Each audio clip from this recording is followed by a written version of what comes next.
या न्यूज बुलेटिनचे सहप्रायोजक आहेत गोकुळ.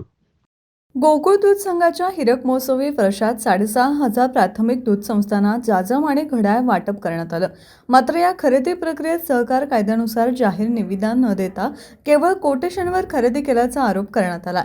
या प्रकरणी शिवसेना उपनेते संजय पवार यांच्या नेतृत्वाखाली गोकुळ दूध संघाला निवेदन देण्यात आलं.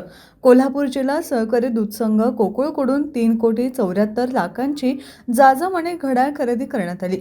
ही खरेदी जाहीर निविदेशिवाय केवळ कोटेशनवर झाल्याचा आरोप शिवसेनेने केलाय.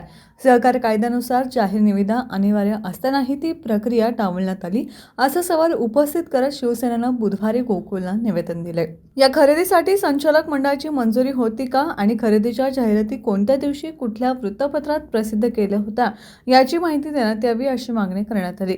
यावर गोकुळच्या अधिकाऱ्यांनी येत्या संचालक मंडळाच्या बैठकीत हा विषय घेणार असल्याचं सांगितलं आहे.